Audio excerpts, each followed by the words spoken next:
Hi, I'm Daniel Lucas, and welcome to Book 101 Review. Book 101 is all about the books that I read for the last 40 years. And today I have my special guest. She's the author of the book or novel, These Perfectly Careless Things, no other than Miss Tash Doherty. Yeah, thank you so much for having me on the show.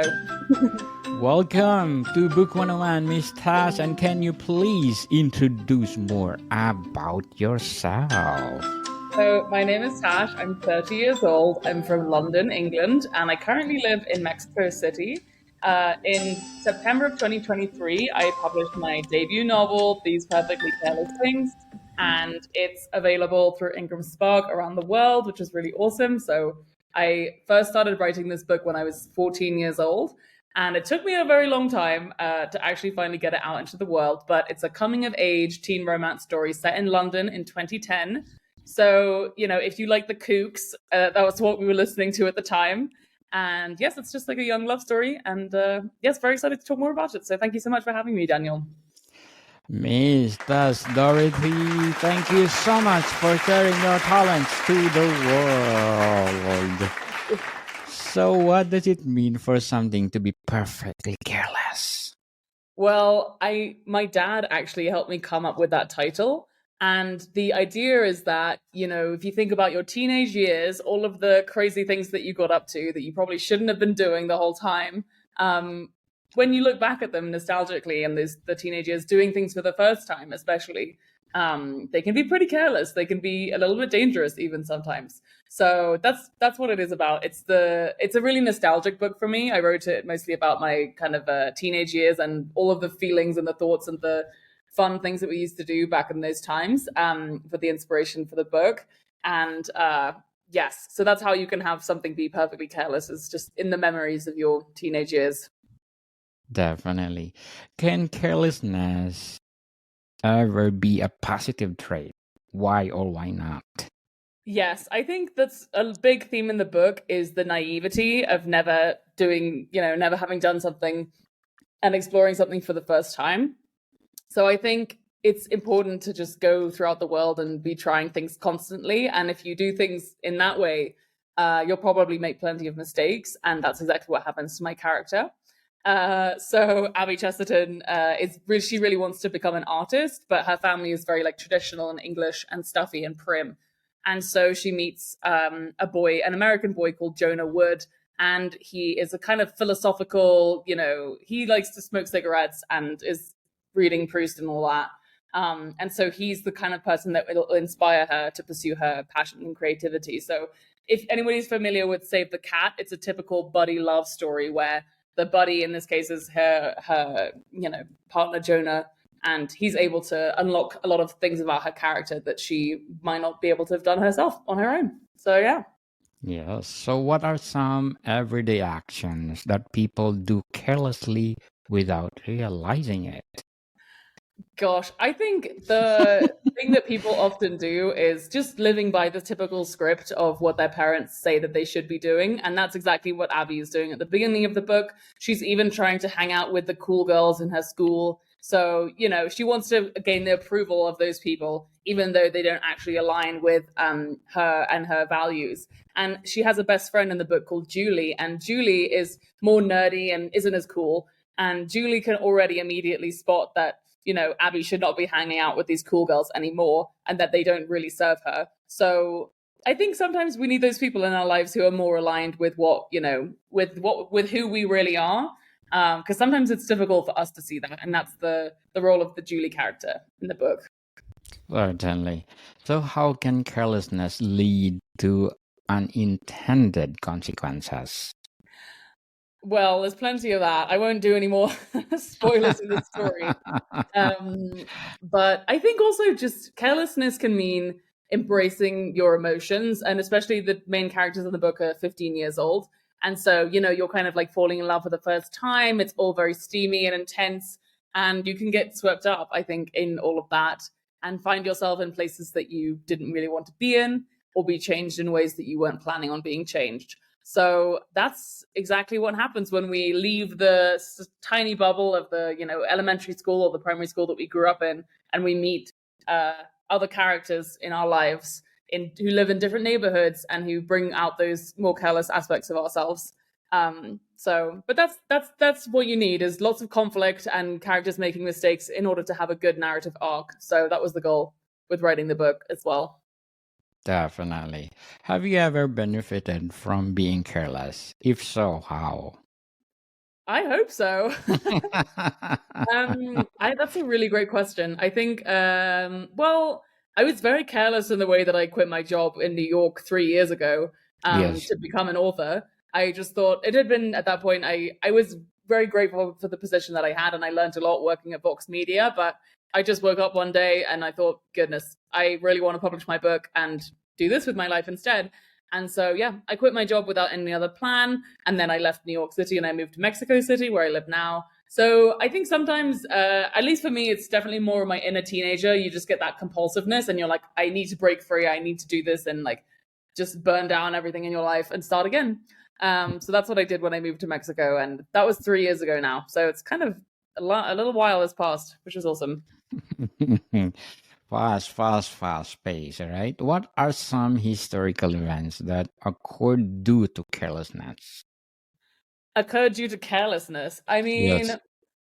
plenty of things. That's a great question. I think, I don't know. I would say, well, the one that's coming to mind right now, incredibly randomly, is people doing too many drugs and Pete Doherty. People getting into really tight squeezes at parties and things. And there's one specific incident when a guy passed away at a party that Pete Doherty might have been at. Anyway, I saw that on the news. But I think you ultimately have to be careful with the intakes of substances and everything. But at the same time, I think it's important for authors to explore these topics in their literature so that teenagers who read them can prepare and be like, gosh, this character's life sounds terrible. Like, I better not overdose on anything or put substances into my body that I don't know about. So I would say that's a big area that the book tries to deal with as well. Certainly. How does carelessness impact relationships and friendships? Again, so in so many ways. I think actually, especially in Abbie's relationship, as I was saying, with her friend Julie, sometimes I think carelessness can mean taking people for granted. And that's something that I think, the character Abbie unfortunately has to learn that the hard way through the book. But again, sometimes the people that are closest to us in our lives, we don't really appreciate all of the things that they do for us. And so I think that's important to remember who really does have our values and our performance and supports us at heart, and who doesn't. And so that's what I think is very important when it comes to friendships. So make sure you express frequent gratitude for your loved ones, your parents, your siblings, cousins, whoever brings you joy in your life. Because everyone has a voluntary relationship with you. So, they can always leave if they need to. So, yeah. Being grateful. Exactly. Stop complaining. Be grateful. Yeah. Can creativity come from carelessness? I would say creativity is mostly carelessness. Maybe not in the sense of writing a book. Like, you can write a whole book creatively and carelessly, but the actual, editing and putting up a whole book together is quite a different story. But I would say a lot of creativity is just play. And my writing teacher, Anne Randolph, she always says that the key to creativity is physical and mental relaxation. So when we're relaxed, we can be creative. And I think that also means being careless as well and just having fun with it. So that's why I think it's important for people to just create what they want to create and have as much fun as possible with their various platforms and media sources and things, or whichever way they like to express themselves. Awesome. So, what are some professions where carelessness can have a serious consequences? I would say anything serious that involves like financial data is a bad one. Like, I have Yes. also worked in data and tech before. And there you need to be very accurate about reporting numbers. And I remember so clearly always working with the accounting team that's out right across from us. And so we would count all the revenue, but then the accounting team would have to like put that into a box and say, well, which month did it occur in, and which state, and blah blah blah.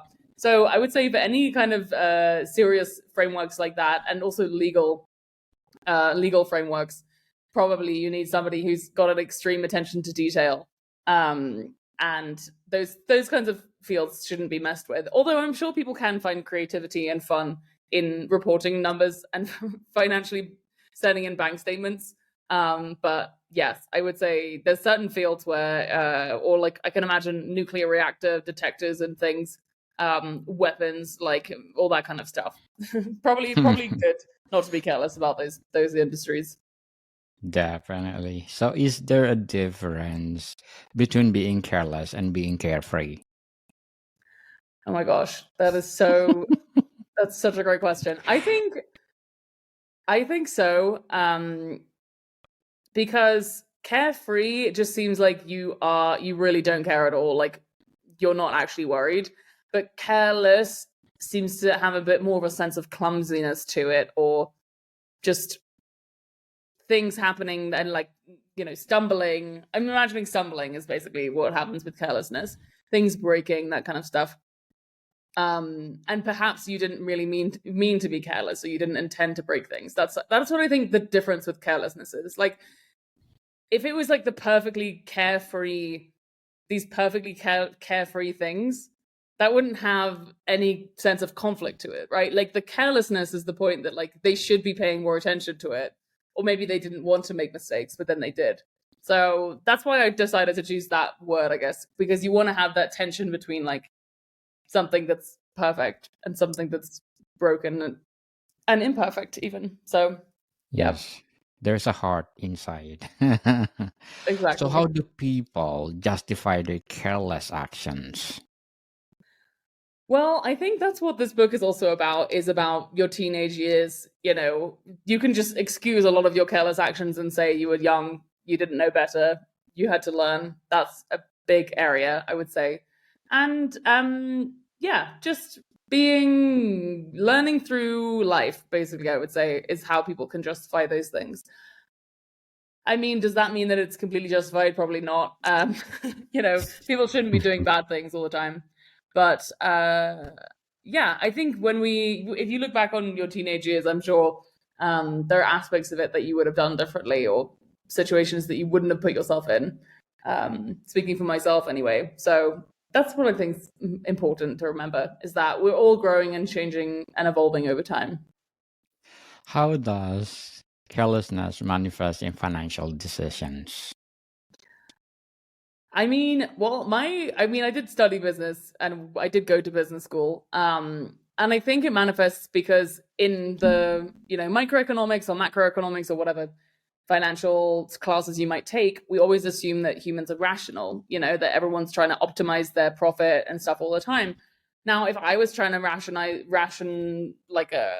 optimize my profits or my income, I probably wouldn't be an author, like I would be out working at a bank making $500,000 a year, maybe more, and like working and slaving away in private equity.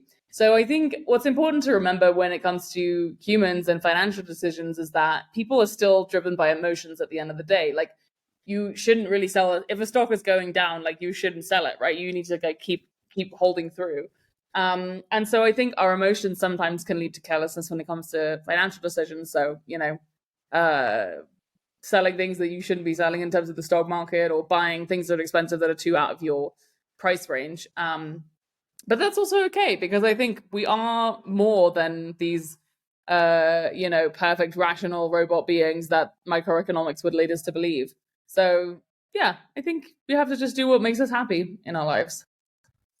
So, Miss Tash, what would be your advice for those people out there who want to write their own novel? I would say sit down and just get as many words out as you can. It's really just a question of writing, getting your butt in the chair, as they say. And also, I really think if you sit down and you write, you will eventually write a novel. Like you might not write a good novel, right? That's a very big difference between writing 100,000 words and a good novel. That's why I think it took me a little bit longer than the 1 year that I had planned to finish this book. It took me like closer to 15 years on and off overall. But yeah, I would say discipline and really just wanting to do it. At least for me personally, I'm very much enough motivated by my own wants, desires, goals, hopes, and dreams. But if you're somebody who's like needs more accountability, I recommend getting a writing community of people who can help to support you through that. I also have writing communities, though I do it for fun rather than just to force me to write more. So yeah, it depends on your personality style and how you are specifically motivated. But for me, it was just a question of sitting down and deciding that I really wanted to do this. And I also, throughout the years that I like was working towards my book, I was in other book writing groups. And as far as I know, nobody else from those book writing groups has actually finished and published their book. And that's, I think, only because I decided that it was for sure something that I was really, really wanted to do. So, yeah, I think desire can get you a long way in this field. And also just remembering that, like, if you don't do it, you'll go to your grave, you know, with all of the books and things that you have inside of you, whether it's articles or videos that you wanted to make or a song that you wanted to write. So that's why I'm a big proponent of indie books, indie people creating creators online, and grateful for your show for supporting indie authors, because that's important. Sharing people's stories is very important and a noble cause, as we were saying. Miss Tash, thank you so much for your advice. You're so welcome. So, do you think can a perfectly careless approach ever lead to success? Yes, I think it can, because you basically, a perfectly careless approach just means that you are taking life as it is and as it comes. And I think that is one thing about Abbie throughout the book. And she just has to face a bunch of different and challenging and interesting situations. But on the other side of all of that carelessness are also some of the most beautiful and romantic moments that she will have ever experienced in her life. So yes, if you're really into living life on life's terms, I highly recommend being perfectly careless. I think I think it'll serve you well. For sure. So, what will be your short-term and long-term goals in writing? Well, right now I'm trying to sell 1,000 copies of my first book. That would be a great thing for me, because then that would mean that I'm in the top 10% of all books published ever. And this year I'm trying to plan my second novel. I'm already written one draft of it, just the first draft, but it's over 100,000 words right now. But I'll cut it down a lot by the time I actually get out into the world. But it's set at a lake in California, and it's another coming of age love story. So I kind of love just getting really into that genre, and it's a beautiful story. So I'm super grateful and proud of the one that my book that I've written so far. And I just find like writing these stories to be like the greatest thing that I've ever done. So it's honestly an honor to be able to do it. But yeah, it's not for the faint-hearted. Writing novels. Well, looking forward for your second book, Miss Tash. And you are most welcome to come back and promote on Book 101 Review. So, how do different culture perceive carelessness? Well, it's funny because I think in London, you know, the definition of carelessness is very different from somewhere like where I live, like Mexico right now.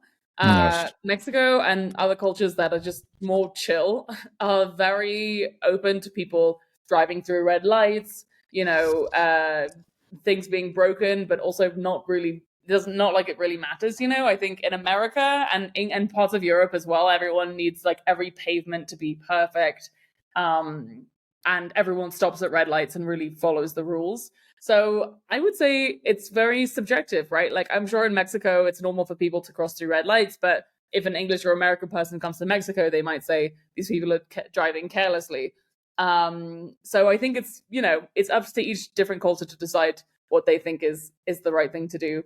But yes, I would say there is like some cultural tension there, which is always interesting to explore. And just to have patience, you know. I think that's one thing that living in Mexico has taught me, is that if not everything has to happen at the exact time, and you'll get there eventually, even if you're half an hour late because of the traffic. That's just part of life. Life must go on. Exactly. So, what are some strategies to prevent careless mistakes in daily life? I mean, that's a great question. I think just being intentional about who you want to spend your time with, what kind of work you want to do, and being empathetic to, as well with other people's feelings, I think is very important because sometimes our words can hurt other people. And what I really try to do from my own 12-step programs that I've joined is just speak for myself, like not comment or critique other people if they don't ask me for feedback, because honestly, ultimately it's their life. And so who are you to say and who are you to judge, really? But that's obviously easier said than done. So I recommend not judging people and keeping your opinions to yourself and feedback to yourself unless somebody specifically asks you for it. Judge not, so that you may not be judged, people. Exactly. So how does social media encourage or discourage carelessness?